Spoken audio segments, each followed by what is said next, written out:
ሰው አተረፈ የሚባለው ህሊናውን ሲያተርፍ ነው።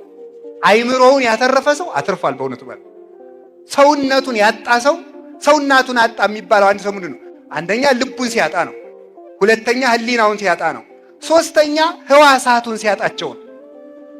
ህሊናው የሚለውን አልሰማ ሲል፣ ልቡ የሚለውን አልሰማ ሲል፣ መጨረሻ ላይ ደግሞ ህዋሳቱ ንጹህ ሆነው ተፈጥሮ በኃጢአት ሲያጣቸው፣ አፉ ያልወደደውን እየበላበት፣ ሰውነቱ ያልወደደውን እየጠጣበት፣ እግሩ ወዳልወደደው እየወሰደው፣ አይኑ ያልፈቀደውን እያየበት፣ እጁ ያልወደደውን እያከናወነበት፣ እንዲህ የሆነ ሰው ነው እንግዲህ ራሱን አጣ የሚባለው። ህዋሳትን ተግቶ ነቅቶ መጠበቅ ይገባል።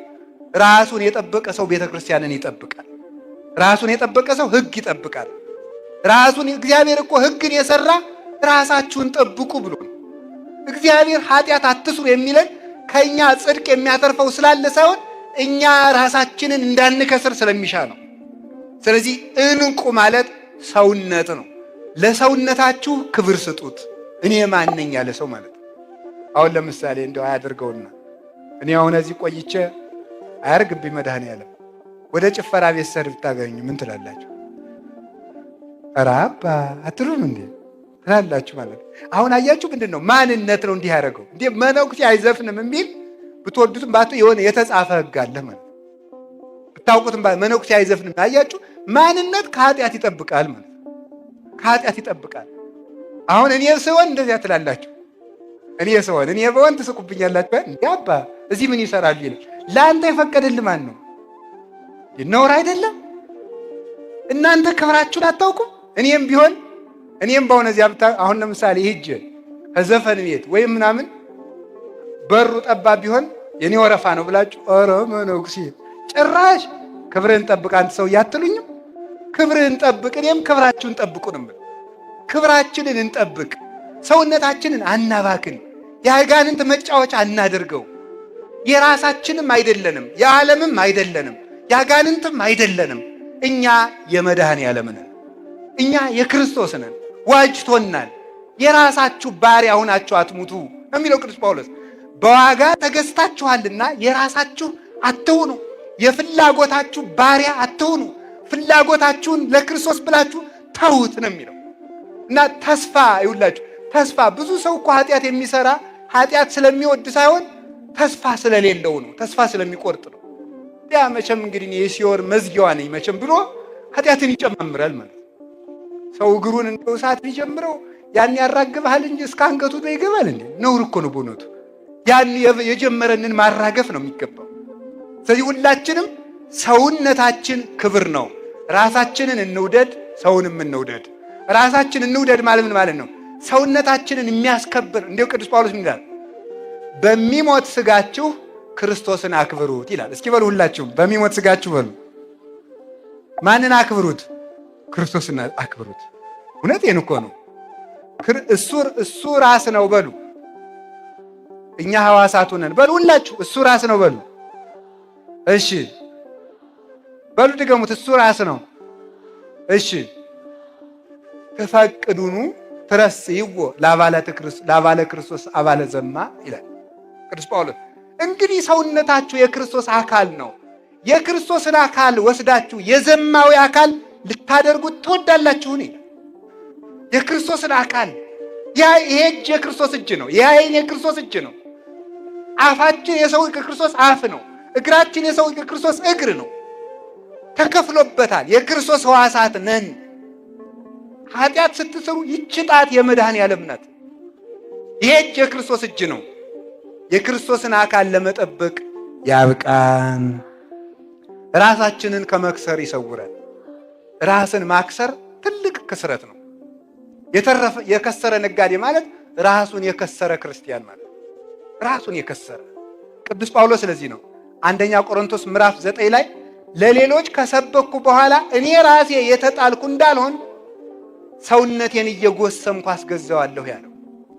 ሰውነቴን እየጎሰምኩ አስገዛዋለሁ ይልን መክሰር አላችሁ። እንደ ባትሪ ማለት ነው። ባትሪ ወደፊት ያበራል። የራሱ ምንድን ነው? ጨለማ የራሱ ጨለማ ነው ኋላው ማለት ነው። ለሰው ያበራል እንደባት እና ራስን ማጣት ትልቅ ነገር። እንዲያውም አንድ ጸሐፊ የተናገሩትን ልንገራቸው። በ21ኛው ክፍለ ዘመን ሰይጣን ክርስቲያኖችን የሚታገላቸው ከልባቸው ጋር እንዳይሆኑ በማድረግ ነው። ከማን ጋር እንዳይሆኑ በማድረግ ነው? ጊዜ በማሳጣት ማለት ነው። ብክን በማድረግ እንኳን እንድንጸልይ እንድንጾም ይቅርና እንደው ምንም እንኳን ማሰብ እንኳን እንዲህ አሁን እዚህ በቃ በቀን 20 ደቂቃ ቁጭ ብዬ ለራሴ አስቤ ያውቃለሁ የሚል ሰው ልሸልም። ወደ ላይ እንዳትወጡ እናንተ እኮ ነገረኛ ናቸው። እናንተን ምዕመናንና ያልኩት ካለ ሸልማል። ይችን መጽሐፍ ሸልማል። 20 በታማኝነት መጨረሻ ሸልማል። 20 ደቂቃ በቀን እንኳን ለራሱ አስቦ የሚያውቅ ሰው ማለት እንዴው እኔ ግን ምንድን ነኝ? የት እየሄድኩ ነው? ለምንድን ነው የምኖረው? ምን እያደረግኩ ነው ብሎ ለራሱ እንኳን ማሰብ ያልቻለ ሰው እና ሰው ተመልከቱ። እንዲሁ ግሩብ እኮ ነው ሰይጣን እንዴት እየቀለደብን እንደሆነ። ራስህ የምትጎርሰው የለህም። ማንቸስተር አርሴናል ትላለህ። የራስህ የምትጎርሰው የለህም። ቁራሽ ዳቦ አተህ ዲኤስቲቪ ተበድረህ ገብተህ እንዴ! ከዚህ በላይ ክስረት አለ? ኢትዮጵያ የማይከሰረችው መንግስት በዚህ መክሰሩን አያውቅም እንዴ? ሰው ከስሯል እኮ። ይሄንን ለምንድን ነው የማይዘጋው? በእውነቱ ማለት ይሄ ለምን አይዘጋም? ምን ያገባል? የኳስ ተጫዋች የጫማ ቁጥር እኮ ሸምድዳችሁ የምትውሉ ሰዎች እኮ ናችሁ በእውነቱ ማለት ነው። እናንተ አናውቃችሁ? አሁን እዚህ ጻድቅ ተሸታላችሁ በእውነቱ ማለት ነው። ይሄንን ነው መክሰር ማለት እንዳናስብ። ሰው በሚንኮባለል ኳስ ቡጢ ይገጥማል። እንዲህ አበው እኮ ደቂቀ እመ የተባአሱ በእንቲአየ የእናቴ ልጆች ለእኔ ብለው ተጣሉ ይላል ሰሎሞን። የቤተ ክርስቲያን ልጆች ቤተ ክርስቲያንን ለመጠበቅ መከራ ተቀበሉ።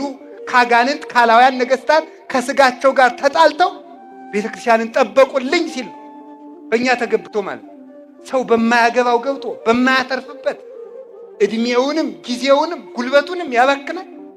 መክሰር ማለት ይሄ ነው። ራሳችንን ከመክሰር ይሰውረን።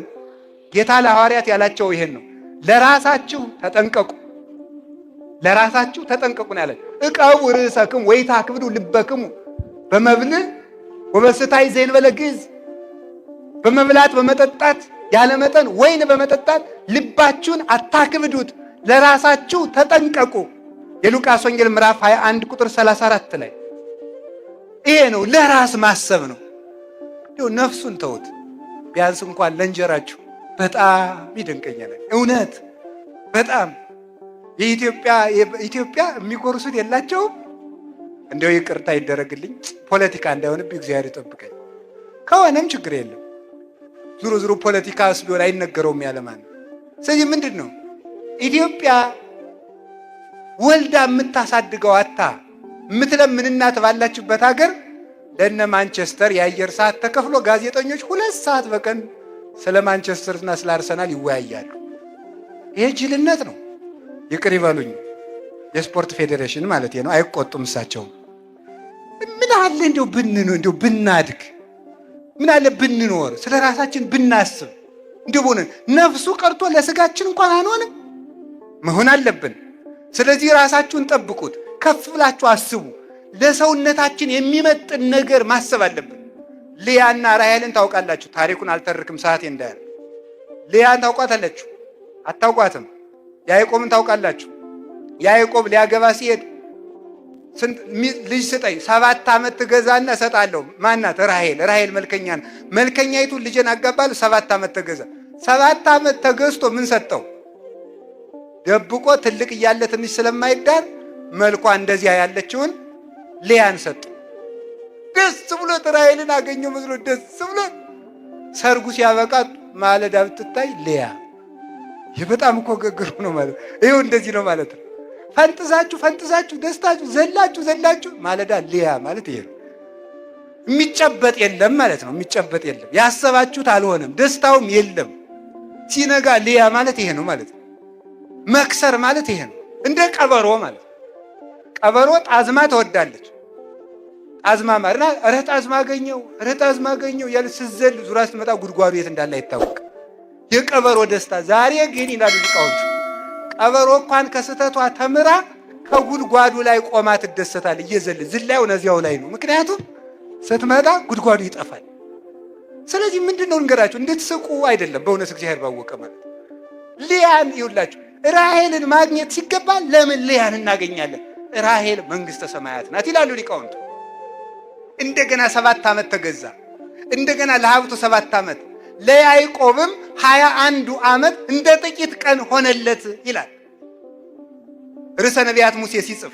ለያዕቆብ 21 ዓመት እንደ ጥቂት ቀን ሆነለት፣ ራሔልን ይወዳት ነበርና። ይህንን ሊቃውንት ሲያመሰጥሩት ምናሉ?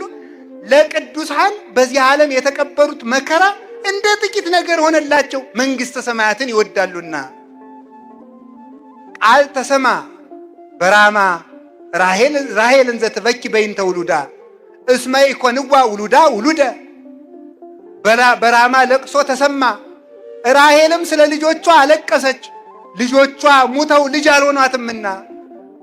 እንደው ብዙ ትርጉም አለው ከርዕሳችን ጋር የሚገናኘውን ቃል በራማ ራማ ብሂል ልዑል መካን፣ ራማ ማለት ከፍ ያለ ቦታ። ልዑል እግዚአብሔር ስለ ልጆች አዘነ። ራሔልም አለቀሰች ማለት ምን ማለት ነው? ራሔል አለቀሰች፣ መንግስተ ሰማያት አዘነች።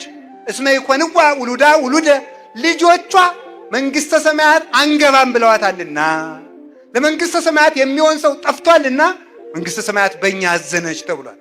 እና የሰው መጠኑ ደመና አይበቃውም፣ ጠፈር አይበቃውም፣ አየራት አይበቁትም። የሰው መጠኑ የእግዚአብሔር ክብር ነው። ክብሩን የሰጠን በክብር የፈጠረን በክብር ያዳነን እሱ ውርደታችን ተቀብሎ በክብር በሐዲስ ተፈጥሮ ያከበረን መድኃኔ ዓለም ኢየሱስ ክርስቶስ ስሙ የተመሰገነ ይሁን።